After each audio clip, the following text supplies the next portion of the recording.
Hello friends, എല്ലാവർക്കും നമസ്കാരം. പുതിയ വീഡിയോയിലേക്ക് എല്ലാവർക്കും സ്വാഗതം.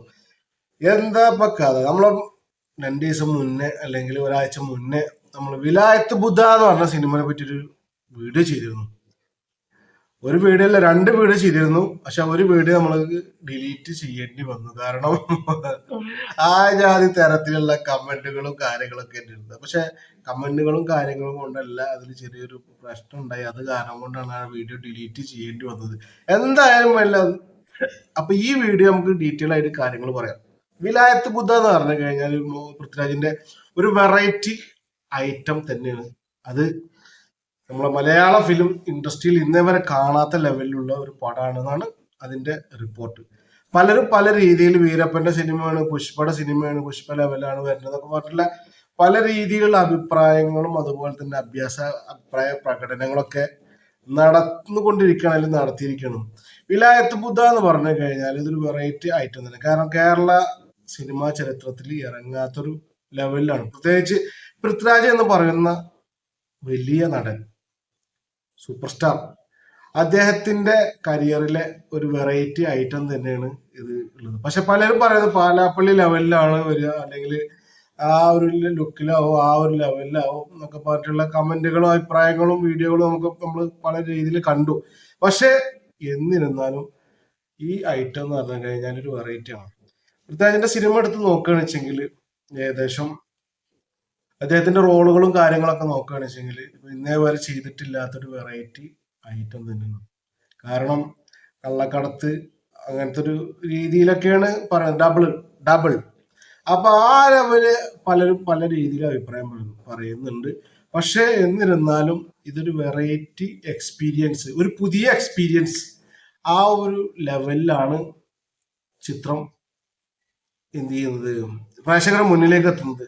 അതിന്റെ ടീസർ കണ്ടവർക്ക് തന്നെ അറിയാം. കാരണം ഒരു വെറൈറ്റി, നമ്മളൊരു ഒരു വെറൈറ്റി ആഗ്രഹിക്കുന്നവർക്ക് വെറൈറ്റിയാണ് ഈ വിലായത്ത് ബുദ്ധ എന്ന സിനിമയിലൂടെ പൃഥ്വിരാജ് ജനങ്ങൾക്ക് സമ്മാനിക്കുന്നത്. പ്രത്യേകിച്ച് പൃഥ്വിരാജ് ഫാൻസിന് ഇതൊരു പ്രത്യേക സമ്മാനമായിട്ടാണ് പൃഥ്വിരാജ് തരുന്നത്.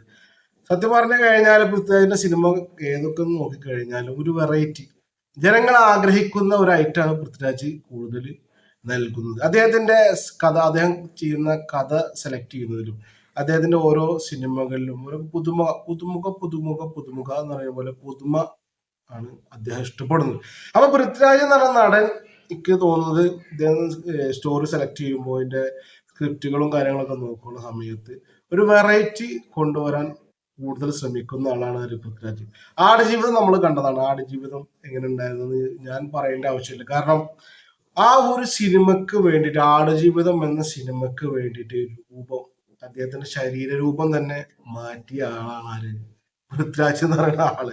കാരണം അതിന്റെ ആ ആടുജീവിതം ആ ഒരു ലെവല്, മറ്റേ മരുഭൂമിയിലും മറ്റുള്ള ലെവലിലൊക്കെ ആയിട്ടുള്ള ഒരു വെറൈറ്റി ഐറ്റം കൊണ്ടുവന്നത് ഒരു നമ്മളെ മലയാള സിനിമാ ലോകം അല്ലെങ്കിൽ ഇന്ത്യൻ സിനിമാ ലോകം അതിന് ഏറ്റെടുത്ത സിനിമയാണ്.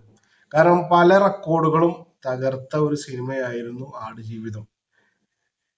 പൃഥ്വിരാജിന്റെ സിനിമ ചരിത്രത്തിൽ തന്നെ ഏറ്റവും വലിയ നാഴികക്കല്ല് എന്ന് തന്നെ പറയാം. ഇതുവരെ പൃഥ്വിരാജ് ചെയ്ത സിനിമകളിൽ വെച്ച് ഏറ്റവും വലിയ നാഴികക്കല്ലായിരുന്നു ആടുജീവിതം. അപ്പൊ അതേപോലത്തെ ഒരു നാഴികക്കല്ല് എന്ന് തന്നെ പറയേണ്ടി വരുമെന്നാണ് സിനിമാ ലോകത്തെ പല പ്രമുഖരും അഭിപ്രായപ്പെടുന്നത്. നമുക്കും അത് തന്നെ, അത് കണ്ടിട്ട് അതിന്റെ ടീസർ കണ്ടിട്ട് അങ്ങനെ തന്നെ നമുക്ക് മനസ്സിലായത്. കാരണം പൃഥ്വിരാജ് എന്ന നടനെ പല രൂപത്തിലും ആവാഹിച്ചിട്ടാണ് ഈ ഡയറക്ടർ ഈ സംഭവം ചിത്രീകരിച്ചിട്ടുള്ളത്. അപ്പൊ കട്ട വെയിറ്റിങ്ങോട് കൂടിയിട്ടാണ് മലയാള സിനിമാ ലോകവും പ്രത്യേകിച്ച് പൃഥ്വിരാജിന്റെ ഫാൻസ് അവരും വെയിറ്റ് ചെയ്യുന്നത്. കാരണം പുതുമയുള്ളതിലേക്ക് പൃഥ്വിരാജ് പ്രത്യേകം ചെന്ന് അടുക്കും. നമ്മളെല്ലാവരും കാത്തിരിക്കുന്ന ആ ഒരു സിനിമ മാങ്കത്തിന് എല്ലാവിധ ആശംസകളും നമ്മൾ ആദ്യമായിട്ട് നേരിടുകയാണ്. കാരണം പൃഥ്വിരാജിന്റെ സിനിമയിൽ നമ്മൾ പ്രതീക്ഷിക്കുന്ന പലതും അത് ക്ലിയർ ആയിട്ട് തന്നെ പൃഥ്വിരാജ് നമുക്ക് സമ്മാനിക്കും. അതുപോലെ തന്നെ നമ്മളെ എമ്പുരാൻ സിനിമ എന്ന് പറഞ്ഞു കഴിഞ്ഞാൽ പൃഥ്വിരാജ് ഡയറക്ഷൻ ചെയ്ത സിനിമയാണ്. പൃഥ്വിരാജ് അഭിനയിച്ചിട്ടും ഡയറക്ഷൻ ചെയ്ത സിനിമയാണ്. അതുപോലെ തന്നെ അതിന്റെ മുന്നേ ഇറങ്ങിയ ലൂസിഫർ. എല്ലാ സിനിമയും നന്നാക്കണം എന്ന് ആഗ്രഹിക്കുന്ന നടന്മാരുടെ നടന്മാരിൽപ്പെട്ട ഒരു പ്രമുഖനാണ് ആര്, പൃഥ്വിരാജ് നടനാണ്. അപ്പൊ എന്തായാലും അല്ല, ഇത് ചവറാവും ചവറാവും. കാരണം ഇതിന്റെ രീതികൾ ടീച്ചർ കണ്ട മുതൽ തന്നെ അതിന്റെ ഓരോ പല രൂപത്തിലും പല ഭാവത്തിലുമാണ് ആൾക്കാർ എന്ത് ചെയ്യുന്നത്. ഇതിന്റെ ലെവലാവും ഇന്ന ലെവലാവും പ്രതീക്ഷിക്കും. പക്ഷെ ആ പ്രതീക്ഷകൾക്ക് അപ്പുറമായിട്ട് എന്താണോ പ്രതീക്ഷിക്കുന്നത് അതിനേക്കാൾ ഡബിൾ ആയിട്ടാണ് പൃഥ്വിരാജ് എന്ന് പറയുന്ന നടൻ നമുക്ക് സമ്മാനിക്കാറ്. കാരണം ഇത് മരക്കള്ളക്കടത്ത് ചെയ്യുന്ന പരിപാടിയൊക്കെ നടന്നു. മരം കള്ളക്കടത്ത് ചെയ്താലും അല്ലെങ്കിൽ വേറെന്ത് ചെയ്തു കഴിഞ്ഞാലും അതിലൊക്കെ ഒരു പുതുമ, ആ പഴയ റോളിൽ നിന്ന് മാറി അല്ലെങ്കിൽ ആ ഒരു പഴയ ശൈലിയിൽ നിന്ന് മാറിയിട്ട് പുതുമയാണ് മലയാളി സമൂഹം അല്ലെങ്കിൽ മലയാള സിനിമ സമൂഹം, മലയാളം ഫിലിം ഇൻഡസ്ട്രി അല്ലെങ്കിൽ ഇന്ത്യൻ ജനത ആഗ്രഹിക്കുന്നത്. അത് പൃഥ്വിരാജിന് നന്നായിട്ട് അറിയാം. ആ ലെവലിൽ അദ്ദേഹം അതിനെ നന്നായിട്ട് സിനിമ ലെവല് ചെയ്ത് തന്നെ കാര്യങ്ങൾ അവതരിപ്പിക്കും. പക്ഷെ ഇവിടെ സിനിമ ഇറങ്ങാണ്ട് മുന്നേ തന്നെ ആ പല രൂപത്തിലും പല ഭാവത്തിലും ഒക്കെ അതിൽ എന്ത് ചെയ്യും, ഇത് നിരൂപണങ്ങൾ നടത്തും. കാരണം അത് നമ്മളതിനെ എതിർത്തിട്ടോ അല്ലെങ്കിൽ അതിന് ലെവലാക്കിയിട്ടോ കാര്യമില്ല. കാരണം അത് ഒരു ഭാഗത്തുള്ളതാണ്. നെഗറ്റീവ് എന്ന് പറഞ്ഞു കഴിഞ്ഞാൽ ഒരു ഭാഗമാണ്, അതുപോലെ പോസിറ്റീവ് എന്ന് പറഞ്ഞു കഴിഞ്ഞാൽ മറ്റൊരു ഭാഗമാണ്. പക്ഷെ നല്ല സിനിമകൾ ഇറങ്ങിക്കഴിഞ്ഞാൽ കേരളത്തിലുള്ള ജനങ്ങൾ അതിനെ രണ്ട് കൈയും നീട്ടി സ്വീകരിക്കും. കാരണം സിനിമ പ്രേക്ഷകർ എന്ന് പറഞ്ഞു കഴിഞ്ഞാൽ അവനവന്റെ കയ്യിൽ കാശ് കൊടുത്തിട്ട് എന്ത് ചെയ്യുമ്പോൾ എന്റർടൈൻ ചെയ്യാൻ വേണ്ടി പോണ സമയത്ത് ആ 2.5 മണിക്കൂർ അല്ലെങ്കിൽ 3 മണിക്കൂർ ആ കാശ് മുതലാവണമെന്ന് ആഗ്രഹിച്ച് തന്നെയാണ് സിനിമാ പ്രേക്ഷകർ തിയേറ്ററിൽ പോയിട്ട് സിനിമ കാണുന്നത്. അപ്പൊ ആ ഒരു ലെവലിലേക്ക് അവരുടെ കാശ് നഷ്ടപ്പെടുന്ന രീതിയിൽ അല്ലെങ്കിൽ അവരുടെ കാശ് നഷ്ടപ്പെടുന്ന ഒരു സന്ദർഭത്തിൽ എത്തുന്ന സമയത്ത് അതിന് നെഗറ്റീവ് വരും. പിന്നെ മനഃപൂർവ്വമായിട്ട് ഒരു ടീം അത് ഏത് സിനിമ ഇറങ്ങി കഴിഞ്ഞാലും ഇന്ന ആളുടെ സിനിമ പൃഥ്വിരാജിന്റെ എന്ന് പറയില്ല അല്ലെങ്കിൽ മറ്റുള്ള ഒരാളെന്ന് പറയുന്നില്ല. ആ ഒരു സിനിമ ഇറങ്ങിക്കഴിഞ്ഞാൽ ഓട്ടോമാറ്റിക് ആയിട്ട് എന്ത് ചെയ്യും, അതിന് വെറുതെ നെഗറ്റീവ് അടിക്കുന്ന ഒരു വിഭാഗം ടീം വേറെ ഉണ്ട്. അത് വേറെ കാര്യം. സംഭവം നല്ലതാണെച്ചെങ്കിൽ നല്ലത് തന്നെ പറയണം, അല്ലെങ്കിൽ വെടക്കാണെച്ചെങ്കിൽ വെടക്ക് തന്നെ പറയണം. അതൊരു ലെവലാണ്. 30 കോടി 40 കോടി 50 കോടി 60 കോടിയൊക്കെ സിനിമ ഇതിന് പ്രൊഡ്യൂസ് ചെയ്തിട്ട് അതിന് സിനിമക്ക് പെട്ടെന്ന് തന്നെ നെഗറ്റീവ് വരുമ്പോൾ അത് ബുദ്ധിമുട്ട് തന്നെയാണ്.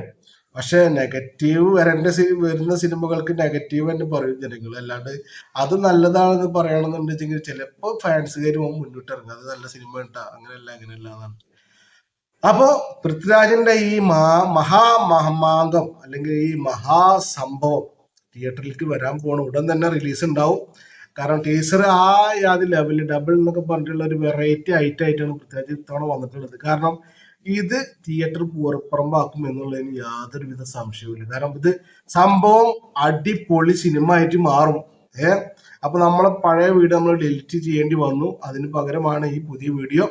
അപ്പൊ എല്ലാവർക്കും നന്ദി, നമസ്കാരം, ടാറ്റ, ബൈ ബൈ.